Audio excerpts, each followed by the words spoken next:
जय श्री राधे राधे। मित्रों, आप सभी का आज की इस पावन कथा में स्वागत है। प्रिय मित्रों, कोई भी मनुष्य सत्य के विरुद्ध षड्यंत्र रचकर सत्य का अंत नहीं कर सकता। हार सदैव असत्य की ही होती है। यही विधि का विधान है जो दूसरों का बुरा करने चलता है, स्वयं उसी का बुरा हो जाता है। संसार की कोई भी शक्ति ईश्वर की शक्ति को पराजित नहीं कर सकती। यही सूक्ष्म जगत का अटल सत्य है। मित्रों, भगवान पर अडिग विश्वास रखने वाला व्यक्ति बहुत ही उदार होता है। वह अपने प्रति बुरा चाहने वाले लोगों को भी क्षमा कर देता है। आज की ये कथा सत्य की विजय को, अहंकार के नाश को और भक्ति की शक्ति को दर्शाती है। तो चलिए मित्रों, आपका ज्यादा समय नष्ट ना करते हुए आज की ये अलौकिक कथा प्रारंभ करते हैं। मित्रों, सतयुग काल में महर्षि कश्यप की पत्नी दिति के गर्भ से दो महान पराक्रमी बालकों का जन्म हुआ। इनमें से बड़े बेटे का नाम हिरण्यक्षी और छोटे का नाम हिरण्याक्ष था। वे दोनों भाई असुर जाति के थे। वे दोनों अत्यंत ही बलशाली और महापराक्रमी थे। दोनों भाई अपने पराक्रम से तीनों लोगों को जीतने की इच्छा रखते थे। एक दिन हिरण्याक्ष ने स्वर्ग लोक पर आक्रमण कर दिया और देवताओं को पराजित करके स्वर्ग पर अधिकार कर लिया था। उसके बाद उसने समस्त भूमंडल को अपने अधिकार में कार लिया और पृथ्वी को समुद्र के नीचे ले जाकर छिपा दिया। इस घटना के बाद चारों ओर हाहाकार मच गया। ऐसा विचित्र दृश्य देखकर सभी देवता भयभीत हो उठे और सभी देवता सहायता के लिए बैकुंठ लोक में भगवान श्री हरि विष्णु के पास जा पहुंचे और उनसे सहायता की प्रार्थना की। देवताओं के प्रार्थना करने पर भगवान विष्णु ने पृथ्वी की रक्षा करने के लिए वराह अवतार धारण करके हिरण्याक्ष से युद्ध किया और उसे अपनी गदा के प्रहार से मृत्यु के घाट उतार दिया।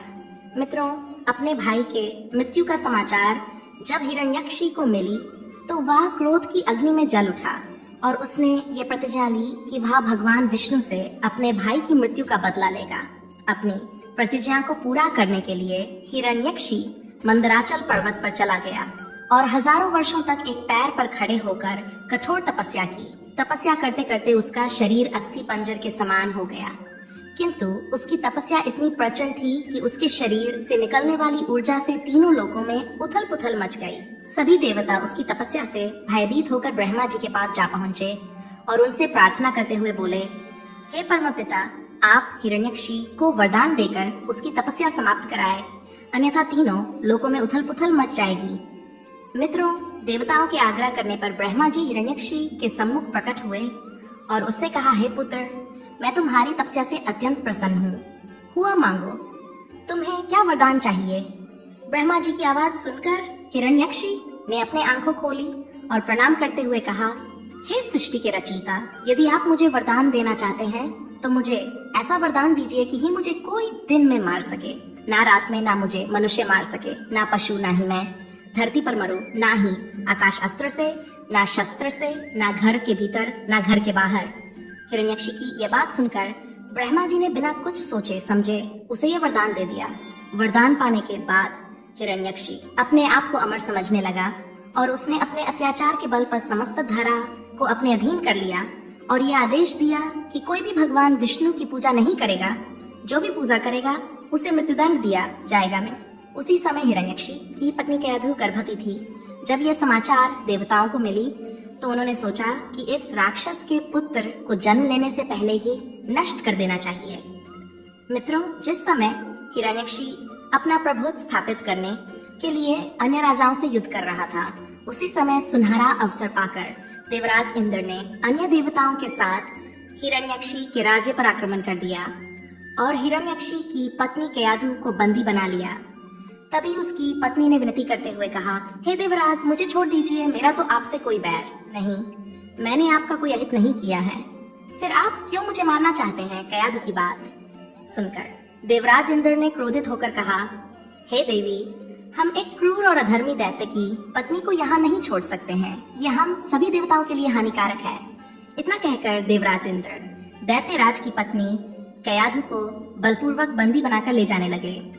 उसी समय देवर्षि नारद जी वहां प्रकट हो गए और देवराज इंद्र को रोकते हुए बोले, हे देवराज, आप देवी कयाधु को कहाँ ले जा रहे हो? तब देवराज इंद्र ने कहा, हे देवर्षि नारद, कृपया आप मेरे मार्ग से दूर हो जाएं। आप हमारे बीच व्यर्थ में अवरोधक बन रहे हैं। आप नहीं जानते कि इसके गर्भ में हिरण्यकशी का अंश है। अगर वह जीवित रहा तो एक दैत्य और जन्म मिलेगा जो फिर से इस संसार के लिए मुसीबत बनेगा, और मैं ऐसा कदापि नहीं होने दूंगा। देवराज इंद्र की ये बात सुनकर देवर्षि नारद जी ने बहुत ही गंभीर स्वर में कहा, हे देवराज, आप व्यर्थ ही चिंतित हो रहे हैं। कयाधु कोई पापिनी स्त्री नहीं है। इसके गर्भ में पल रहा शिशु अत्यंत ही भक्त और धर्मपरायण होगा। यही शिशु आगे चलकर भगवान विष्णु का परम भक्त बनेगा। इसलिए हे देवराज, तुम अपने मन से बालक को मारने की इच्छा त्याग दो। इस बालक को मारना तुम्हारी शक्ति के बाहर है। मित्रों, नारद जी के कथन का मान रखते हुए इंद्र ने कयाधु को छोड़ दिया और वापस स्वर्ग को चले गए। उसके बाद देवर्षि नारद जी ने देवी कयाधु को विष्णु भक्ति का उपदेश दिया, जिससे गर्भ में पल रहा बालक भगवान की भक्ति से ओतप्रोत हो गया। उसके बाद कयाधु ने नारद जी के सामने हाथ जोड़े हुए कहा, हे देवर्षि, आज आपने मेरी और मेरी होने वाली संतान की रक्षा की। मैं सदैव आपकी आभारी रहूंगी। आपकी और ईश्वर की कृपा मुझ पर इसी तरह से बनी रहे। यही मुझे आशीर्वाद दे। आशीर्वाद देकर नारद उस स्थान से अंतर्ध्यान हो जाते हैं। धीरे धीरे समय बीतता गया और एक निश्चित समय बाद कयाधु ने एक पुत्र को जन्म दिया, जिसका नाम प्रहलाद रखा गया। समय बीता गया। जब प्रहलाद बड़ा हुआ तो उसे शिक्षा ग्रहण करने के लिए गुरु के पास भेजा गया। वहाँ उसे राजनीति और असुरों की रीति एवं नीति सिखाई जाने लगी, किंतु वह उन बातों पर ध्यान न देकर सारा दिन भगवान विष्णु का नाम जपता और उन्हीं की भक्ति करता था। कुछ समय पश्चात उसकी शिक्षा दीक्षा पूरी हो गई और वह राजमहल में वापस लौट आया। लेकिन जब वह वापस लौटकर आया तो उसके विचार देखकर हिरण्यकशी चौंक गया। फिर उसने अपने पुत्र प्रहलाद को अपने पास बुलाया और पूछा, हे पुत्र, तुम्हें इस संसार में सबसे अधिक प्रिय क्या लगता है? अपने पिता के मुख से यह प्रश्न सुनकर प्रहलाद ने मुस्कुराते हुए कहा, हे पिता, निश्री इस संपूर्ण जगत में केवल भगवान विष्णु ही सत्य है। मैं उन्हीं की भक्ति करता हूँ और सदैव उन्हीं का नाम स्मरण करता हूँ। यह सुनकर हिरण्यकशिपु का मुख गुस्से से लाल हो गया। उसकी आंखों में क्रोध की ज्वाला जल उठी और उसने जोर से चिल्लाते हुए कहा, अरे तुच्छ बालक, तू मेरा पुत्र होकर भी मेरे शत्रु विष्णु का नाम लेता है। मित्रों, प्रहलाद अपने पिता की इन बातों से तनिक भी विचलित नहीं हुआ और उसने दृढ़ता से जवाब देते हुए कहा, पिताश्री सच्चे भगवान श्री हरि ही हैं और उनकी भक्ति से ही मनुष्य के जीवन का कल्याण संभव है। अपने ही पुत्र के मुख से अपनी ऐसी अवहेलना सुनकर हिरण्यकशिपु ने सैनिकों को आदेश दिया कि इसे इसी क्षण ले जाकर मार डालो। यदि ये जीवित रहेगा तो समस्त असुरों के लिए काल बन जाएगा। अब इसे जीने का कोई अधिकार नहीं है, क्योंकि यह शत्रु प्रेमी है। मित्रों, हिरण्यकशिपु के आदेशानुसार सैनिकों ने प्रहलाद को बंदी बना लिया और उसे एक पहाड़ पर ले जाकर वहां से नीचे फेंक दिया। लेकिन भगवान विष्णु की कृपा से वह हवा में ही तैर गया और धीरे धीरे भूमि पर आ गया। ये देखकर वहां उपस्थित सैनिक आश्चर्यचकित रह गए कि बिना किसी सुरक्षा के गिरने के बावजूद प्रहलाद पूरी तरह से सुरक्षित है। फिर अगले दिन सैनिकों ने प्रहलाद को विशाले सर्पों के बीच में पकड़कर डाल दिया, लेकिन किसी भी सर्प ने प्रहलाद को नहीं काटा। ये देखकर सैनिकों को क्रोध आ गया और उन्होंने प्रहलाद को पकड़कर एक पागल हाथी के सामने ले जाकर छोड़ दिया ताकि वह उसे मार डाले। लेकिन भगवान विष्णु की कृपा से उस पागल हाथी ने अपनी सूंड से प्रहलाद को सम्मान पूर्वक उठाकर दूसरी जगह बैठा दिया। यह सब दृश्य देखकर उसकी माता कयाधु आश्चर्यचकित हो गई और वह हाथ जोड़कर भगवान विष्णु का आभार प्रकट करने लगी।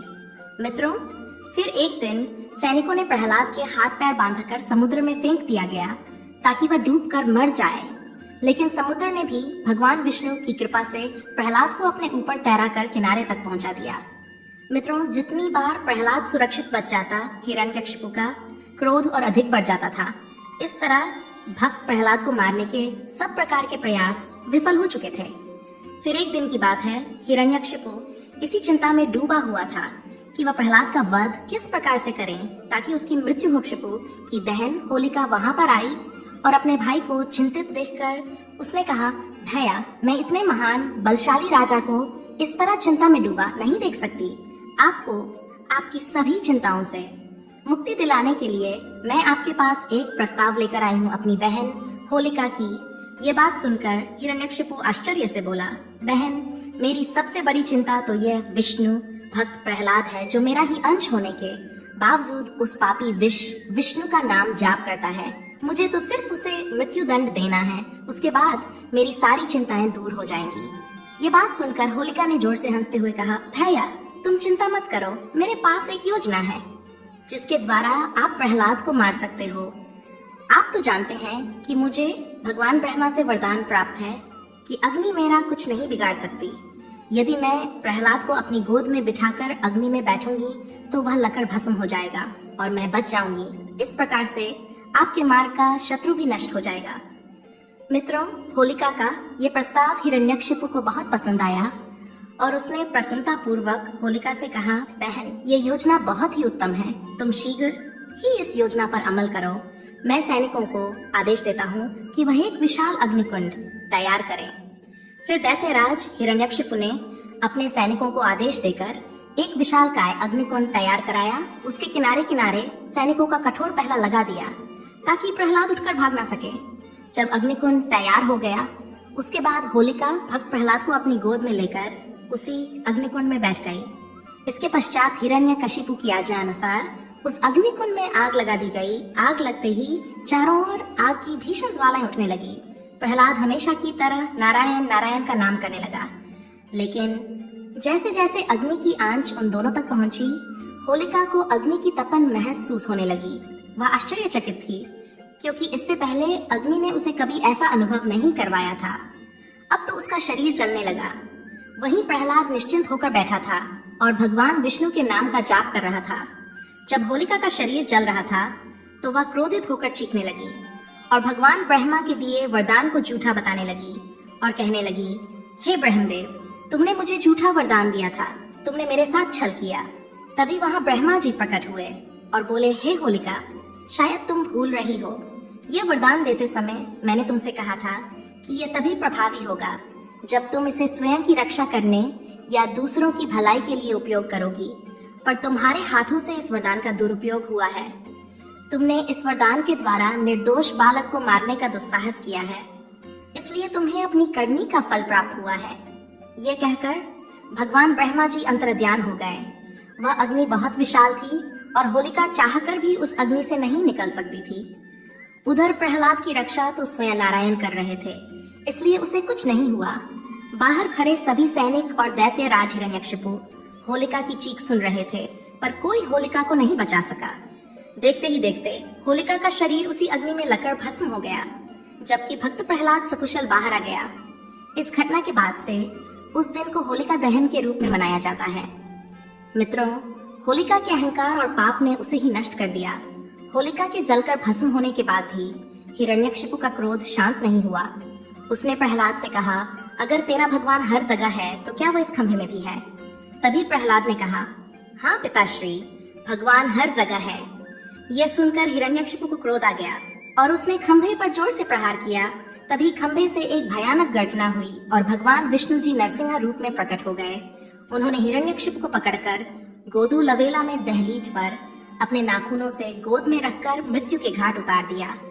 मित्रों, उसी समय अहंकार और अधर्म का अंत हो गया, सत्य और भक्ति की विजय हुई। इस घटना की स्मृति में हर वर्ष फाल्गुन पूर्णिमा को होलिका दहन किया जाता है। यह बुराई पर अच्छाई की जीत का प्रतीक है। अगले दिन रंगों की होली मनाई जाती है, जो प्रेम, सहार और भाईचारे का संदेश देती है। यह त्योहार हमें यह सिखाता है कि सत्य और भक्ति की हमेशा विजय होती है और अंत में बुराई का अंत होता है। प्रिय मित्रों, इस प्रकार से आज की ये कथा समाप्त हुई। आशा करते हैं आपको ये कथा पसंद आई होगी। एक बार मित्रों, सच्ची श्रद्धा से जय श्री हरि विष्णु, जय भोलेनाथ अवश्य लिखें। वीडियो देखने के लिए आप सभी का बहुत बहुत धन्यवाद। जय श्री राम।